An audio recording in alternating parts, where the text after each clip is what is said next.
Vendredi 27 octobre 2023, Morandini Live numéro 1306. Bonjour. Il faut être direct sur le sujet. Le Hamas est une organisation terroriste.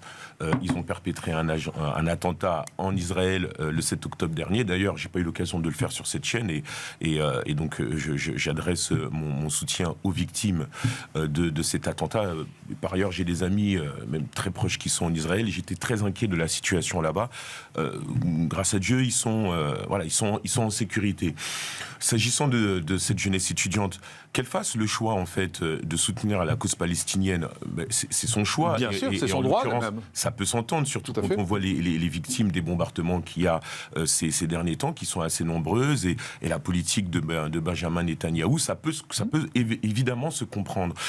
Maintenant, je trouve que la position qui est prise avec pas mal d'erreurs et de maladresse questionne sur le véritable recul que des associations étudiantes sont en capacité d'avoir, alors même qu'elles sont étudiantes, alors qu'elles apprennent la contradiction à l'école, qu'elles apprennent à décortiquer en principe, à décortiquer... Non mais ils ont 18 ans quand même, faut arrêter.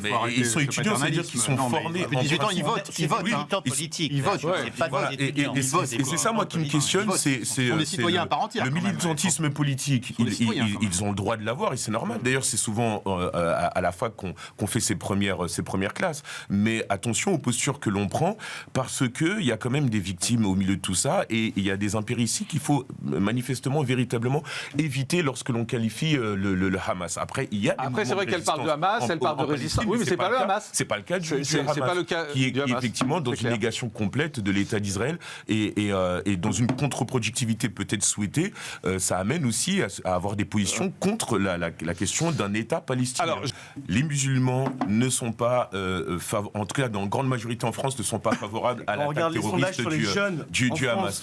Et dire l'inverse, c'est jeter de l'huile sur le feu, et quelque part, c'est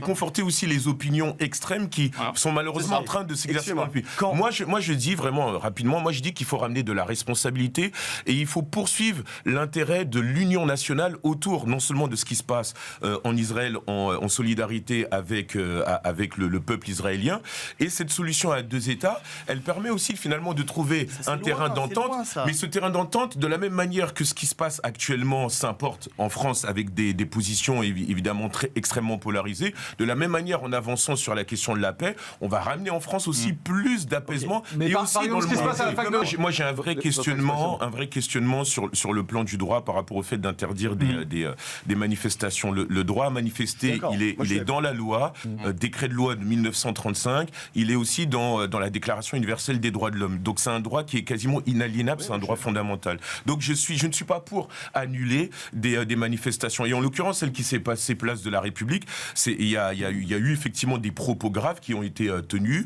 mais il n'y a pas eu des débordements physiques, etc. Le trouble à l'ordre public, encore heureux.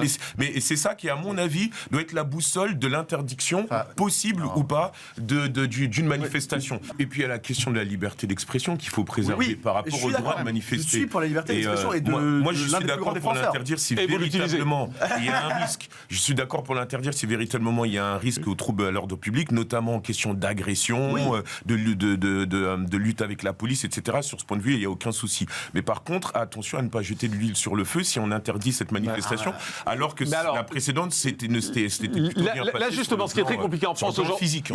Quand on a une bande de Gaza dans laquelle il y a plus de 2 millions de Gazaouis et qui est bombardée, factuellement, il y a plusieurs milliers de morts. On ne sait pas exactement les chiffres, ça c'est sûr. Mais maintenant qu'il y ait des gens en France, qui soient musulmans ou pas, et qui soient indignés par ce qui se passe, et qui ont besoin de le manifester, ça doit s'entendre aussi. Encore une fois, il y a deux solutions. Au regard du droit, juste encore une fois. Et effectivement, il faut faire attention à ce qu'il n'y ait pas de débordement. Il y a deux solutions. Soit c'est une manif pour être solidaire des Palestiniens, et pourquoi pas, et c'est audible, et ça s'entend. Après, quand la manif, ça devient une manif anti-israélienne, une manif avec des propos antisémites... Là, on dirait un mot là-dessus. Déjà, il faut remettre l'église au centre du village. Il faut marcher sur ses deux jambes. Une jambe sécuritaire, ça me paraît normal par rapport à toutes les contraventions à la loi qui ont été faites lors des émeutes, mais il faut aussi avoir une jambe sociale. Lorsque j'entends par exemple que ça fait des années qu'il y a beaucoup d'argent qui ont été versés dans les banlieues, notamment si on prend le cas de l'ANRU, je veux bien l'entendre, mais l'ANRU c'est quand même particulièrement porté sur l'immobilier, parce que c'est l'Agence nationale de la rénovation urbaine.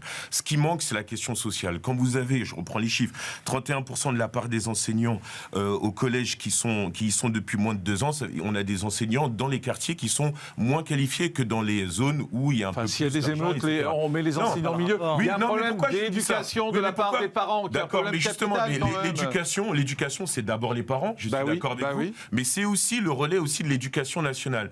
Et pour moi, il faut rajouter du droit commun. Je pense que Jean-Philippe Dugoin-Clément ici... Mais commençons par responsabiliser les parents. Il faut responsabiliser les parents. Responsabiliser les parents, je suis d'accord avec vous. Mais quand vous regardez, par exemple, qu'on a baissé les APL à une époque, ça n'a pas aidé ces familles. Et d'ailleurs, il n'y a pas que dans les quartiers qu'il y a des familles. C'est pas parce qu'on monte les APL que les gamins sont mieux éduqués, excusez-moi. C'est pas ce que l'on dit. Et les problèmes d'éducation... Juste attendez, on fait pas un meeting. Oui, mais c'est pas un meeting. Vous me posez une question, vous ne me laissez pas finir. Je dis que les problèmes d'éducation, ce n'est pas que dans les quartiers.